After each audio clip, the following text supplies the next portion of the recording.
ஜெய் ஸ்ரீ மாத்ரே நமக. ஜெய் குருதர், ஜெய் குரு பரசுராம. நமஸ்காரம். நான் கரூர்ல இருந்து வல்சலா பணிக்கர், பிரசன்ன ஜோதிடர். இன்னைக்கு நம்ம வைகாசி மாத பலன்கள் மேச ராசிக்கு எப்படி இருக்குன்னு பார்க்க போறோங்க. இந்த வைகாசி மாதம் எப்போ பிறக்குது அப்படின்னா 15/5/2026 வெள்ளிக்கிழமை காலை 6 மணிக்கு அஸ்வினி நட்சத்திரத்துல இந்த மாதம் வந்து பிறக்குதுங்க.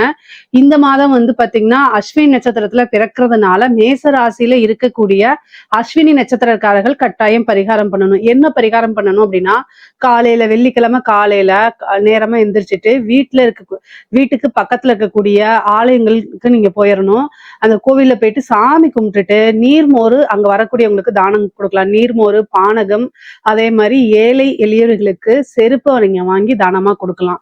இதனால என்ன அப்படின்னா, ஒரு வருடம் முழுவதுமே பண தட்டுப்பாடு அப்படிங்கிறது வரவே வராது.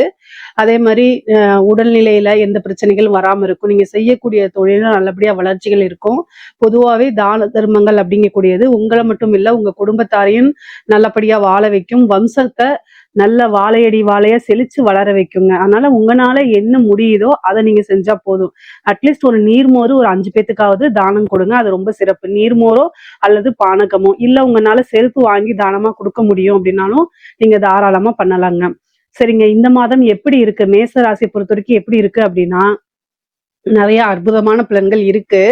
உங்களுடைய ராசி அதிபதி செவ்வாய் ஆட்சி பலம் பெறாருங்க. அது வந்து நிறைய நன்மைகள் இருக்கு. அதே நேரத்துல டக்குன்னு முடிவெடுக்கிறத நீங்க தவிர்த்தரணும். ஏன்னா செவ்வாய் வந்து உங்களுடைய சந்திரன் மேல வரும்போது என்ன அப்படின்னா கோபம் அதிகமாக வருங்க. கோவத்தை நீங்க கண்ட்ரோல் பண்ணிக்கணும். ஒரு முடிவை எடுக்கும்போது அந்த முடிவு வந்து நல்ல அறிவார்ந்து யோசிச்சு எடுக்கணும். உணர்ச்சி வசப்பட்டு எடுக்கக்கூடாது. ஏன்னா கோவம் வரும்போது அந்த இடத்துல அறிவு வந்து வேலை செய்யாம போயிடும். அப்போ வந்து உணர்ச்சி வசப்பட்டு எடுக்கக்கூடிய ஒரு முடிவு அது உங்களுக்கு நஷ்டத்தை ஏற்படுத்தலாம் அல்லது பாதகத்தை ஏற்படுத்தி கொடுக்கலாம். அதனால ரொம்ப கவனமாக இருக்கணும். குழப்பமான மனநிலை வரும்போது உங்களுக்குன்னு இருக்கக்கூடிய வெல்விசர்ஸ் இருப்பாங்க இல்லையா, நலம் விரும்பிக கிட்ட கலந்து ஆலோசிச்சு அதுக்கு தகுந்த மாதிரி நீங்க முடிவெடுக்கிறது ரொம்ப ரொம்ப உத்தமம், சிறப்பு. அதே மாதிரி 2ஆம் இடத்துல சூரியன் புதன் இருக்கிறதும் இன்னும் ரொம்ப நல்லது. வருமான ஸ்தானத்துக்கு ஒரு ஒளி கிரகம் வரதே ரொம்ப சிறப்பான விஷயம். அது ரொம்ப நல்லதும் கூட. அதனால நல்ல வருமானம் அப்படிங்கிறது இந்த மாதம் முழுவதுமே இருக்கும். தொழில் ஸ்தானத்துல நல்ல அபிவிருத்தி ஆகும். புதுசா தொழில் தொடங்குறதுக்கு ஏற்ற காலம்தான். பொதுவா இப்ப 7.5 சனி இருக்கு இல்லைங்களா, இந்த மாசத்துல வந்து வைகாசி மாதம் 15ஆம் தேதிக்கு மேல குரு வந்து உங்களுக்கு 10ஆம் இடத்தையும் பார்ப்பாரு. அதே மாதிரி சனியையும் பார்க்கிறாரு. 10ஆம் ஸ்தான அதிபதியும் பார்க்கிறாரு. அதனால தொழில் வந்து நல்ல அமைப்புகளை கொடுத்தாலும் 7.5 சனிங்கிறது உங்களுக்கு பாதகத்தையோ கஷ்டத்தையோ கொடுக்காது. குருபலம் வந்துருது. என்னங்க குருபலம் வருதான்னு கேட்காதீங்க. சனிக்கு வந்து பாத்தீங்கன்னா குரு பார்வையிடுறாரு. அப்ப குரு சனியை பார்க்கும்போது அந்த 7.5 சனி அப்படிங்கிறது உங்களுக்கு வேலை செய்யாது. அப்ப 7.5 சனி வேலை செய்யலைனாலே நிறைய நன்மைகள் இருக்கு அப்படிங்கிறது அர்த்தம். இப்ப தொழிலை பொறுத்த வரைக்கும் இந்த மாசம் நீங்க புதுசா தாராளமா ஸ்டார்ட் பண்ணலாம். உங்களுடைய ஜாதகத்துல தொழில் ஸ்தானம் எப்படி இருக்கு, தொழில் ஸ்தான அதிபதி எப்படி இருக்கு, இப்போ என்ன தசாபுத்தி போகுது, இதை எல்லாமே பார்த்துட்டு அதுக்கப்புறம் ஸ்டார்ட் பண்ணிக்கோங்க. உங்களுக்குன்னு ஒரு ஃபேமிலி ஜோசியர் இருந்தா அவர்கிட்ட கன்சல்ட் பண்ணிட்டு நீங்க ஸ்டார்ட் பண்ணுங்க. ஆனா தொழில் மூலியமா நல்ல லாபம், நல்ல வருமானம் இதெல்லாம் எதிர்பார்க்கலாம். ஆல்ரெடி தொழில் பண்ணிட்டு இருக்கவங்களுக்கும் நல்ல வளர்ச்சியான காலம் தான். நல்ல நிரந்தரமான வருமானங்கள் வரதுக்கு உண்டான அமைப்புகள் இருக்கு. உத்தியோகத்துல இருக்கவங்களுக்கு நல்ல ப்ரொமோஷன் கிடைக்கிறதுக்கு வாய்ப்பு இருக்கு. ஏன்னா 6 புதன் 2ஆம் இடத்துல இருக்காருங்க. அப்ப வந்து 2ஆம் இடத்துல சூரியன் கூட சேர்ந்திருக்கும் போது எதிர்பாராத வகையில நல்ல ஒரு இன்கம் அப்படிங்கிறது உறுதியாக இருக்கு. அது போக வந்து காசு பணம் எல்லாம் வரும். ப்ரமோஷன் அப்படிங்கிறது எதிர்பாராத வகையில, ஏன்னா 2ஆம் இடத்துல இருக்கும்போது திடீர்னு ஒரு எதிர்பாராத வகையில வருங்க. முக்கியமா உத்தியோகத்துல இருக்கவங்களுக்கு இந்த நிபுணத்துவ யோகம்னு ஒண்ணு இருக்கு. சூரியன் புதன் சேர்க்கையே நிபுணத்துவ யோகம் அப்படிங்கிறது பேரு. இந்த நிபுணத்துவ யோகத்தினால என்ன பலன் அப்படின்னா, நீங்க செய்யக்கூடிய விஷயங்கள் பிரபலியமாகும், பாராட்டப்படும். உங்களுடைய மேனேஜ்மெண்ட் வந்து என்ன பண்ணுவாங்க, உங்களுக்கு ஒரு ரெகக்னைஸ கொடுப்பாங்க. இவ்வளவு நாள் அது வெளியில தெரியலன்னா கூட நீங்க செஞ்ச இவ்வளவு நாளா போட்ட உழைப்பு, இவ்வளவு நாளா போட்ட எஃபர்ட்ஸுக்கு இந்த டைம்ல ஒரு ரெகக்னைஸ் கிடைக்கும். உங்களுக்குன்னு ஒரு நல்ல பிளேஸ் கிடைச்சிரும். அதனாலேயே நல்ல மன மகிழ்ச்சியோட நீங்க இந்த மாதம் வந்து கட்டாயம் இருப்பீங்க. முக்கியமா உணர்ச்சி வசப்பட்டு எந்த ஒரு விஷயத்தையும் பேசக்கூடாது. இதுல மட்டும் கவனமாக இருந்துக்கணும். ஏன்னா அதுக்கு காரணம் உங்களுடைய ராசி அதிபதி செவ்வாய் உங்க ராசியை பார்க்கறது மட்டும் இல்லாம அஷ்டமஸ்தானத்தையும் பார்க்கிறாரு. அதனால உங்களுடைய செயல்களை செய்யும் போது ரொம்ப காமா செய்யணும். நிறைய மெடிடேஷன் பண்ணணும். ஒரு தடவைக்கு 2 தடவை பிராக்டிஸ் பண்ணிக்கணும். நம்ம செய்யக்கூடிய விஷயங்கள் நன்மையா, தீமையா, பாதகமா, சாதகமான்னு நீங்களே என்ன செய்யணும்? நல்லா முடிவு பண்ணிக்கணும். கலந்து ஆலோசிச்சு செய்யுங்க. தெளிவா செய்யுங்க. பொறுமையா செய்யுங்க எல்லா விஷயத்தையுமே. ஒரு முடிவெடுக்கிறது அப்படின்னாலும் சரி, ஏதாவது ஒரு வீடு வாங்குறதுனாலும் சரி, பொறுமையா செய்யுங்க. அதே மாதிரி இந்த மாதம் வந்து நிறைய பேருக்கு வீடு, வாகனங்கள் வாங்கக்கூடிய அமைப்புகள் இருக்கு.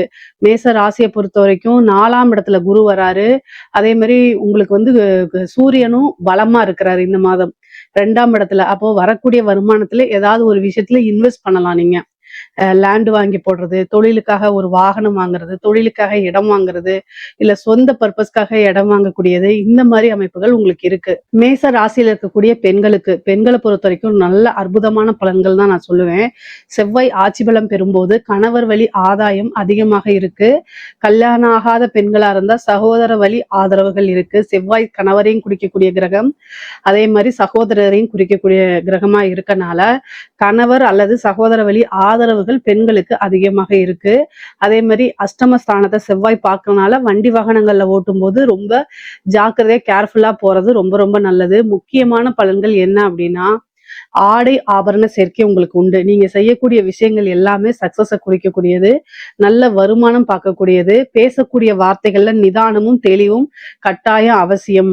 அஷ்டமஸ்தானம் ஏதாவது ஒரு அவமானங்களை கொடுத்துரும். அதனால கவனமாக நீங்க பேசணும். பேசக்கூடிய வார்த்தையே உங்களுக்கு ஆப்போசிட்டா மாறாத மாதிரி நீங்க பேசணும்.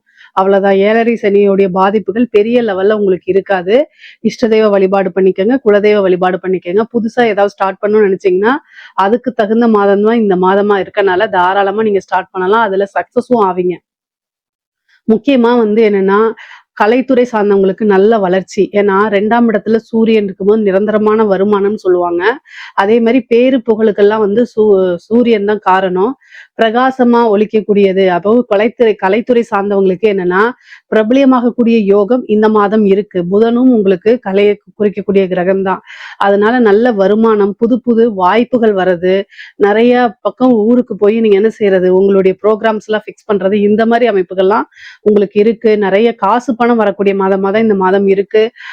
வேலை கிடைக்குமா அப்படின்னு கேட்டா 2 கூடைய, அதாவது சாரி 6 கூடைய புதன் வந்து 2ஆம் இடத்துல இருக்கறனால நல்ல அமைப்புகள் இருக்கு. உடனே உங்களுக்கு வேலை கிடைக்கிறதுக்கு உண்டான அமைப்பு இருக்கு. ஆனா நீங்க முயற்சி பண்ணணும். 3ஆம் இடத்துல குரு சுக்கிரன் சேர்ந்திருக்கு. ஒரு நல்ல அமைப்பு. கம்யூனிகேஷன் சார்ந்த துறைகளுக்கெல்லாம் மிகப்பெரிய லெவல்ல வளர்ச்சியும் கிடைக்கும். அதே நேரத்துல இன்டர்வியூ அட்டன் பண்ண வேலையும் கிடைச்சிரும். இன்டர்வியூ அப்படின்னு சொல்லக்கூடிய இடமே 3ஆம் இடம் தான். அதனால அதுல வளர்ச்சியும் உண்டு, வேலையும் கிடைக்கும். ஆனா நீங்க என்ன விஷயத்துக்காக ட்ரை பண்றீங்களோ அது எல்லாமே கிடைக்கும். வேலை விஷயமாவோ அல்லது படிப்பு விஷயமாகவோ உத்தியோக விஷயமாக வெளிநாடு போகக்கூடிய அமைப்பு, ஒரு இடமாற்றம் அப்படிங்கிறது இந்த மாசம் உங்களுக்கு உறுதியாக இருக்கு. முக்கியமா பல மாற்றங்கள், பல நன்மைகள் உங்களுக்கு இருக்குங்க. அரசாங்க துறையில இருக்கிறவங்க, அதாவது உங்களுக்கு வந்து ஒரு உயர் பதவி அப்படிங்கிறது இந்த மாசம் காத்துக்கிட்டு இருக்கு. நிறைய பேருக்கு டிரான்ஸ்ஃபர் ஆகிறதுக்கு உண்டான அமைப்பு, இடம் மாற்றம் சொல்றோம் இல்லைங்களா, அதுல உத்தியோக மாற்றமும் இருக்கு. உயர் அதிகாரிகளுடைய பாராட்டுகளுக்கு நீங்க வந்து ஆளாவீங்க. நல்ல ஒரு அங்கீகாரம் உங்களுக்கு கிடைக்கும். திடீர்னு ஒரு ப்ரொமோஷன் கிடைக்கும். அரசியல்வாதிகளை பொறுத்த வரைக்கும் ஒரு நல்ல அமைப்புகள் இருக்கு. இருந்தாலும் 7.5 சனியோடைய பாதிப்புகள் உங்களுக்கு இருக்கு. அரசியலை பொறுத்த வரைக்கும் பலம் இருந்தாலுமே, குருவோடைய பார்வை சனிக்கு இருந்தாலுமே ஏதாவது ஒரு பரிகாரங்கள் பண்ணிக்கோங்க. ஒரு வாரியம் இந்த மாதிரி விஷயங்கள்லாம் உங்களுக்கு கிடைக்கிறதுக்கு வாய்ப்பு இருக்கு. அதனால கவலைப்படாம இருங்க. அரசியல்வாதிகளை பொறுத்த வரைக்கும் 50-50% தான் இருக்கே தவிர முழுமையான வெற்றி அப்படிங்கிறத உங்களுக்கு சொல்ல முடியாது. மீடியேட்டர்ல பேசும்போது ரொம்ப கவனமாக பேசணும். இல்ல அப்படின்னா கட்டாயம் அது உங்களுக்கு பேக் ஃபயர் ஆகிறதுக்கு வாய்ப்புகள் இருக்கு. முக்கியமா நீங்க கவனமாக இருக்கக்கூடிய விஷயங்கள் என்னன்னா, கோர்ட்டு கேஸ் பிரச்சனைகள். அது தவிர்த்து வந்து பேரு அப்படிங்கக்கூடிய ஒரு விஷயத்துக்கு நீங்க ரொம்ப கவனமாக இருக்கணும். வண்டி வாகனங்கள்ல போகும்போது கவனமா இருக்கணும். தாயார் வழி சொத்துக்கள்ல ஆதாயம் உண்டுங்க. பாகப்பிரிவினை இருந்தாலும், அதாவது உங்களுடைய தாயார் வழி சொத்துக்கள்ல உங்களுக்கு பாகப்பிரிவினை கிடைக்கலைனாலும் இந்த மாசத்துல உங்களுக்கு கிடைக்கிறதுக்கு வாய்ப்புகள் இருக்கு. மருத்துவ செலவுகள் உண்டு. அதனால மருத்துவம் சார்ந்த விஷயங்கள்ல ரொம்ப கவனமாக இருக்கிறது நல்லது.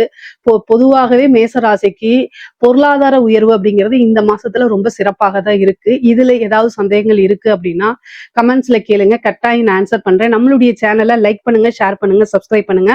நன்றி, வணக்கம்.